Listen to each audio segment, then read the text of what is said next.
Selamat malam semua. Assalamualaikum warahmatullahi wabarakatuh. Hari ini Kamis 29 Agustus 2024 ya, update penerusan daripada video yang kemarin. Cuman sebelum masuk ke teknikalnya, kita bahasin dulu dari segi fundamental yang barusan rilis. Itu ada PDB-nya dari Amerika. Data yang sebelumnya adalah 1,4, itu diperkirakan naik menjadi 2,8, tetapi surprise keluar adalah 3%. Ini adalah sesuatu angka yang sedikit di atas perkirakan, tentunya ini surprise banget. Kemudian untuk yang kedua adalah dari klaim pengangguran awal. Ini yang sebelumnya adalah 233, diperkirakan ada sedikit penurunan, tetapi aktual yang rilis ini nggak terlalu banyak surprise ya, tetapi masih ada pengurangan juga dari penganggurannya.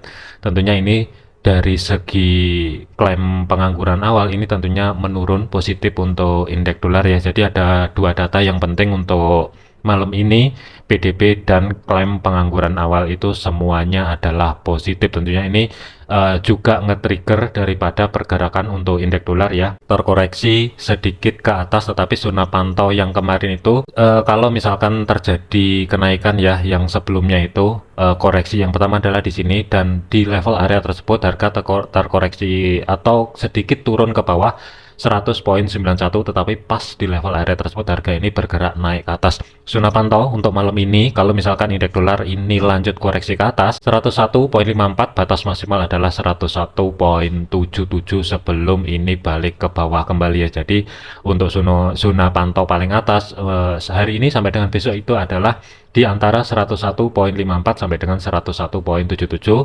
Zona bawah kemungkinan untuk malam ini masih berat kalau misalkan balik ke 100,91 ya, tetapi kalau misalkan besok malam ada potensi. Tetapi untuk malam ini sampai dengan besok siang lah kurang lebih, kemungkinan masih belum. Selanjutnya adalah untuk gold. Pergerakan untuk gold itu sesuai yang diantisipasi kemarin ya. Ini saya bahasin dulu dari segi time frame 1. Pergerakan kemarin kan planning adalah sell. Targetnya itu batas overnya sebagai zona pantau bawah, support 3 dan 4 daily 2493 ya kurang lebih, pas di level area tersebut harga ini garis cek atas. Sebenarnya ini sih masih di retest, tetapi ada kecenderungan kemungkinan akan diambil kembali. Kalau kita lihatin dari segi time frame 1 ataupun 4, sebenarnya untuk gold ini masih sideways ya. Kemudian untuk rekan-rekan yang dapat re-entry sell kembali ya, sebenarnya ini masih tetap sih, kalau misalkan saya tarik ke kanan, ini harga ini juga tidak mampu melewati atau tutup di atas 2523 sebagai resisten pertama daily ya, dan harga ke reject ke bawah. Tentunya ada kecenderungan untuk gold malam ini sampai dengan besok itu kemungkinan akan kedorong ke bawah dulu, koreksi zona pantau batas maksimal support 4 tetap diwaspadai 2489, tetapi kalau misalkan jebol kemungkinan nggak jauh-jauh kedorong ke bawahnya itu antara 2489 sampai dengan 2481 ya. Tetapi kalau kita lihatin dari data fundamental yang disesuaikan dengan teknikalnya, tentunya sih ini inline apa yang kita lihatin dari segi fundamental itu, untuk indeks untuk gold saat ini itu kedorong ke bawah. Saat video ini dibuat itu harga masih bermain-main di 2508. Tetap waspadai karena di kirinya di sini kan juga ada zona demand kurang lebih ya, batas bawah itu antara 2502 sampai dengan 2501. Untuk kemarin itu harga sudah mampu break di level area di bawah 2500 ya. Kalau misalkan ada kecenderungan ini sedikit terkoreksi ke bawah, tentunya sebagai target maksimalnya sebenarnya masih tetap 2489 ini sebagai batas overnya untuk cari ancang-ancang setup sale ya.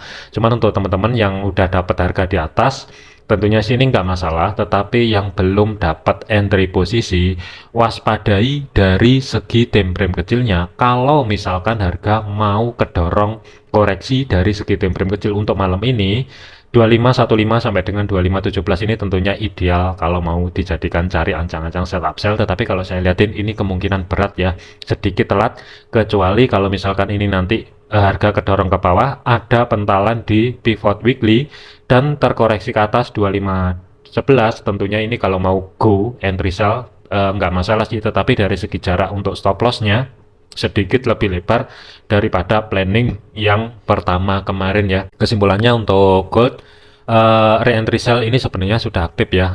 Tentunya sih untuk rekan-rekan saya nggak tahu dapat lagi atau enggak, harganya sih masih tetap sama dikarenakan re-entry sell ini di level area di atas 2521 ya, dikarenakan harga ini masih belum mampu tutup di atas zona yang saya blok hijau ini atau history high daily di hari Senin 2526 ini sama sekali dua kali di retest tidak ada penutupan di atas level area tersebut.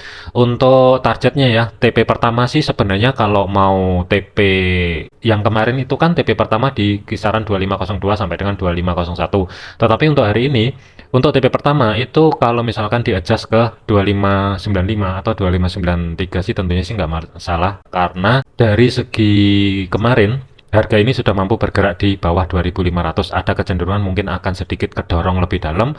TP1 2493, TP2 itu saran saya adalah sebenarnya sih di 2489, tetapi kalau misalkan dilebihin sedikit, perhatikan di kiri di sini juga ada zona demand ya, kurang lebih zonanya itu batas bawah 2486. Kalau mau di adjust ke level area tersebut sih tentunya nggak masalah, tetapi hati-hati aja kalau misalkan sudah mampu gold masuk ke zona yang di blok biru, cepat-cepat majukan stop loss di bawah break even ya, kurang lebih sih sedikit di atasnya 2507 tentunya sih nggak masalah, tetapi ini nanti dulu, ini masih belum bisa di adjust untuk yang dapat harga di atas 2521 ya atau 2517. Ini jangan dikejar dulu ya, kecuali harga sedikit balik ke atas. Kalau mau go sell sih tentunya sih nggak masalah, tetapi yang mesti dipertimbangkan kalau misalkan dapat harga di antara 2511 sampai dengan 2515 ya, pertanyaannya adalah berani atau enggak merisikokan kurang lebih dengan jarak stop loss itu sekitar 150-an pip, karena idealnya stop loss itu masih tetap berada di atas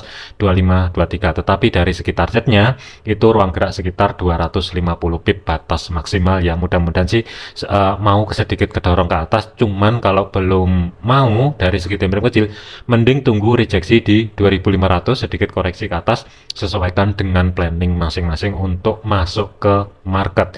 Selanjutnya adalah untuk GBPUSD. Pergerakan untuk GBPUSD harga ini terkoreksi ke bawah. Untuk saat ini sudah mampu bergerak di bawah 1.31800 atau sebagai history low terdekat itu 1.316 ya.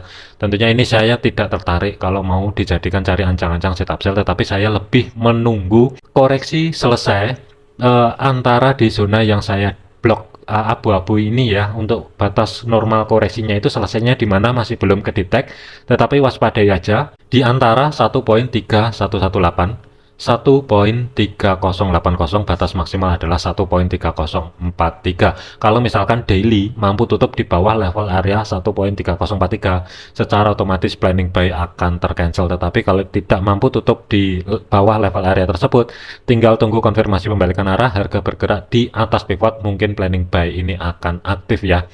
Euro USD, pergerakan untuk Euro USD ini juga statusnya sama, terkoreksi ataupun kedorong ke bawah ya. Untuk saat ini zona tengah atau sebagai pivotnya ini juga sudah dijebol, secara otomatis planning buy ini sementara tercancel dulu. Kalau misalkan ini lebih kedorong dalam ke bawah, itu perhatikan aja history low minggu lalu sampai dengan support pertama weekly di antara 1.1022 sampai dengan 1.1052. Ini kemungkinan kalau ada rejeksi di antara level area tersebut, planning buy kemungkinan akan ada lagi, tetapi saat ini masih off dulu. Yang saya khawatirkan ini nanti sedikit kedorong ke bawah, tetapi dari segi daily-nya tidak mampu tutup di bawah 1.1023, baru ada konfirmasi pembalikan arah penerusan upside kembali. Jadi nanti pantau aja malam ini sampai dengan besok, karena untuk Euro sendiri, rilis data untuk hari ini semuanya negatif ya. Dari indeks harga konsumen dari Jermannya ini pun juga ada penurunan dari 2,3 menjadi 1,9, kemudian 0,3 menjadi minus 0,1% ya. Jadi ini inline apa yang kita lihatin dari Euro USD saat ini. Harga kedorong terkoreksi ke bawah, tetap waspadai. Cuman saya tidak menyarankan cari ancang-ancang setup sell ya, kecuali harga ini sebelum menyentuh level area 1.1052 sedikit terkoreksi ke atas dan tidak mampu bergerak di atas 1.1134, baru cari konfirmasi pembalikan arah. Kalau misalkan mau re-entry sell di level area tersebut, itu tentunya sih nggak masalah, konteksnya hanya day trade. Tetapi kalau misalkan tidak mampu terkoreksi ke atas dari segi time frame kecil, jangan dikejar dulu, mending tunggu di bawah. AUD USD, pergerakan untuk AUD USD ini harga sih sebenarnya pelan-pelan ngerambat ke atas, tetapi ke reject dikarenakan data yang rilis tadi dari segi Amerika itu tentunya sih surprise positif. Apa yang kita lihatin dari Audi USD ini juga kedorong sedikit lebih dalam ya, tetapi kalau misalkan harga malam ini mampu masuk ke history low minggu lalu yang berada di 1.6798, sedikit hati-hati ya, kurang lebih level history high minggu lalu ya, berada di level area tersebut. Kalau misalkan sekali lagi masuk ke bawah level area tersebut, ini mesti dipikirin mau di cut atau mau di hold. Cuman kalau mau di hold, stop loss tetap antara 35 sampai dengan 37 pip, tetapi kalau mau dilepas tentunya sih nggak masalah. Mudah-mudahan sedikit mau kedorong ke bawah baru nanti re-entry buy kembali, ini lebih ideal. Dari segi pergerakannya ini lebih ke cenderungan sideways ya, jadi tetap waspadai untuk Audi USD, tidak banyak update. USD CAD pergerakan tuh, USD CAD kemarin itu kan konteksnya memanfaatkan cari ancang-ancang setup buy, hanya sebatas koreksi ke atas ya, dan untuk saat ini sudah ke trigger dengan risiko stop loss 35 pip, tetapi dari segi targetnya sementara jangan jauh-jauh dulu. Untuk day trade-nya ya, TP1 itu ruang gerak sekitar 35 pip, berada di 1.3500 sebagai physical price level. Batas maksimalnya itu berada di kisaran 65 pip, berada di 1.3531 ya. Ini untuk USD CAD on track planning buy, cuman kalau mau buy sekarang ini masih belum telat ya, saat video ini dibuat tentunya ya. Nanti kita lihatin dulu progresnya 1 jam ke depan, ini tetap sideways atau mau sedikit kedorong ke bawah. Kalau misalkan mau sedikit kedorong ke bawah tentunya lebih ideal untuk nekan risiko yang lebih minim tentunya. USD Swiss pergerakan tuh, USD Swiss ini on track, TP1 sudah kena ya. Dari segi jarak stop loss ini aman. Harga ketika kedorong ke bawah pas di level area support ke 2 weekly 0.8400 ya. Di sini ada bullish engulfing kecil sebelum spike ke atas dan terkonfirmasi. Kalau rekan-rekan dapat area buy-nya di zona yang saya blok di sini, orange di sini ya, tentunya ini untuk day trade-nya TP1 ini sudah kena, TP2 itu berada di 0.8500. Cuman kalau misalkan mau di-adjust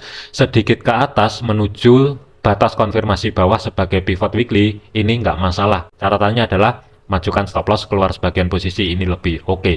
USD Yen pergerakan untuk USD Yen ini kena stop loss ya, karena apa yang kita lihatin dari fundamental ini di press in ke market, tentunya ini sudah out of market, harga terkoreksi ke atas. Planning sell itu akan ada lagi jika harga ke reject di zona tengah atau sebagai pivot weekly-nya yang berada di 146.05. Cuman saya masih belum berani memastikan akankah entry sell di level area tersebut atau tidak. Tunggu aja besok di sesi Asia ya, ini masih off dulu, belum ada entry apapun. Tetapi kalau misalkan malam ini harga sedikit kedorong ke bawah ya atau terkoreksi, intinya adalah di atas level area 144.700 sampai dengan kurang lebih di 145 sebagai physical price level. Kalau mau buy kontaknya memanfaatkan harga kedorong ke atas, tentunya ini lebih oke. Tetapi kalau misalkan mau buy sekarang ini telat, tidak ideal cari ancang-ancang setup buy untuk sekarang, kecuali ini nanti kalau misalkan mau sedikit kedorong ke bawah. Kalau mau buy di atas 144.71 sampai dengan 145 ya, ini lebih ideal dengan target batas maksimal adalah 146.05. Oke, mungkin untuk update malam ini nggak banyak ya, jadikan video ini sebagai referensi, jangan dijadikan sebagai patokan. Segala keputusan risiko menjadi tanggung jawab masing-masing, jangan overload, jangan overtrade. Sekian, terima kasih, sampai jumpa di video yang